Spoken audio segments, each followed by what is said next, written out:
Kita lanjutkan lagi. Untuk pewarnaan, ada bakteri yang tahan asam, ada bakteri yang tidak tahan asam. Kemudian untuk berdasarkan pewarnaan gram, maka akan ada, kita menemukan ada Coccus gram positif, ada Coccus gram negatif. Coccus gram positif ini contohnya adalah Staphylococcus aureus. Yang Coccus gram negatif contohnya adalah Neisseria gonorrhoeae, penyebab penyakit kencing nanah. Kemudian ada gram positif Prots, contohnya adalah Clostridium spp, dan ada gram negatif Prots atau contoh bakterinya adalah E. coli.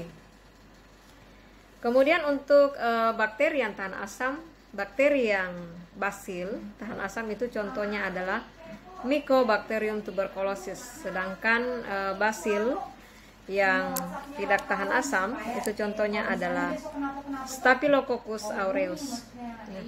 Kemudian kita juga bisa mengklasifikasikan bakteri ini berdasarkan patogenitasnya, patogenitasnya.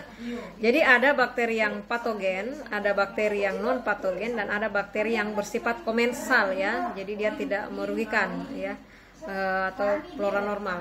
Nah, bakteri patogen ini adalah suatu bakteri yang mampu menyebabkan penyakit atau penyebab penyakit Jadi mampu menyebarkan penyakit ataupun mampu menyebabkan suatu penyakit. Sedangkan yang non patogen ini adalah manakala bakteri tersebut tidak menyebabkan penyakit.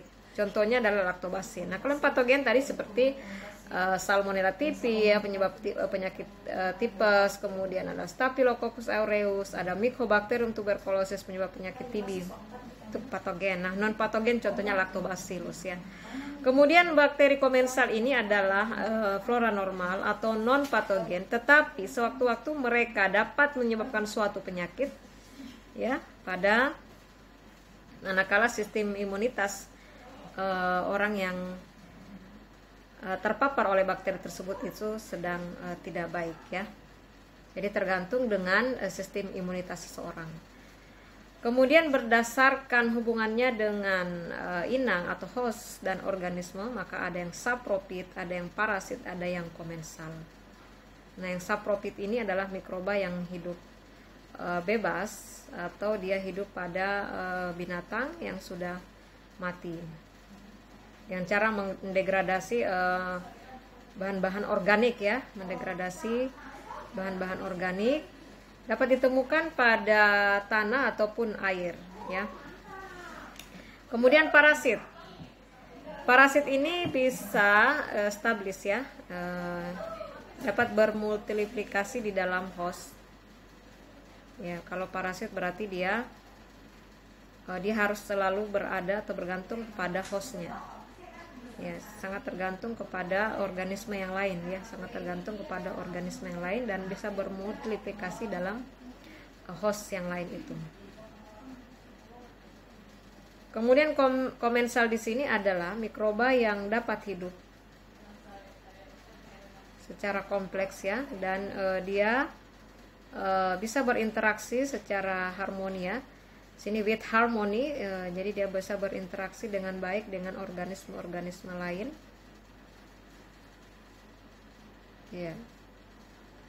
Jadi dia bisa menyebabkan suatu penyakit manakala hostnya itu mengalami resistensi.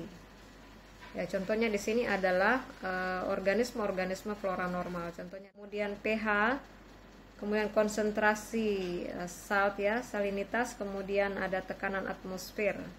Nah, ini bakteri itu punya klasifikasi juga. Akan ada bakteri yang dapat hidup pada temperatur tinggi, ada bakteri yang hidup pada temperatur yang rendah. Misalnya psikropil itu berarti bakteri-bakteri yang bisa tahan hidup pada pada suhu 15 sampai 20 derajat Celcius, Pseudomonas fluorescens. Kemudian mesopil 20 sampai 40 derajat Celcius, contohnya adalah Escherichia coli, Salmonella, kemudian Staphylococcus aureus. Kemudian termopil ini 50 sampai 60 derajat Celcius, Bacillus Stearothermophilus. Kemudian ekstrem Thermophilus ini lebih tinggi temperaturnya adalah dia dapat hidup pada 250 derajat Celcius. Kemudian klasifikasi bakteri berdasarkan ketergantungannya dengan oksigen ya. Ada yang aerob ya, berarti dia hanya bisa hidup dengan adanya oksigen. Kalau tanpa oksigen maka dia tidak bisa hidup. Kemudian ada yang aerob obligat ya. Jadi dia hanya bisa hidup dengan adanya oksigen. Contohnya adalah Pseudomonas aeruginosa. Kemudian mikroaerofilik dapat hidup di bawah atau pada kondisi di mana O2 itu kurang ya. 5-10%. Ya, contohnya adalah Campylobacter jejuni dan Helicobacter pylori. Ini bakteri-bakteri yang dapat menyebabkan kerusakan pada makanan. Kemudian berdasarkan pH, acidophils ya, ada yang acidophilus, ada yang alkaphilis ya, ada yang pH-nya asam, ada yang pH-nya alkali basa ya. Contohnya adalah bakteri-bakteri yang hidup dengan pH yang basa, Vibrio. Kemudian bakteri-bakteri yang hidup dengan pH asam adalah Lactobacillus acidophilus. Kemudian ada juga Neutralophilus pH 6-8. Kebanyakan bakteri-bakteri yang penting dalam medis atau ya medikal ya, itu tumbuh baik pada suasana yang netral atau reaksi alkalin ya, dengan pH 7,2 sampai 7,6. Itu bakteri-bakteri yang patogenik berarti ya. Dia tumbuh pada pH 7,2 sampai 7,6. Kemudian ada juga klasifikasi yang lain. Itu ada bakteri yang motil, ada yang non motil, ada yang patogenik, non patogenik, ada yang sensitif, ada yang resisten ya.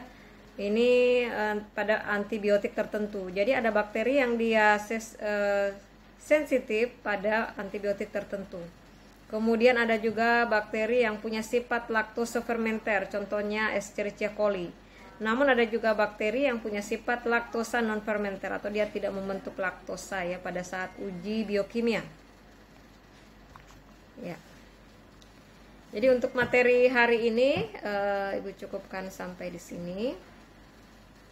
Nanti kalian bisa menunggu tugasnya di Google Classroom. Akan masuk di Google Classroom untuk mikrobiologi ini ya.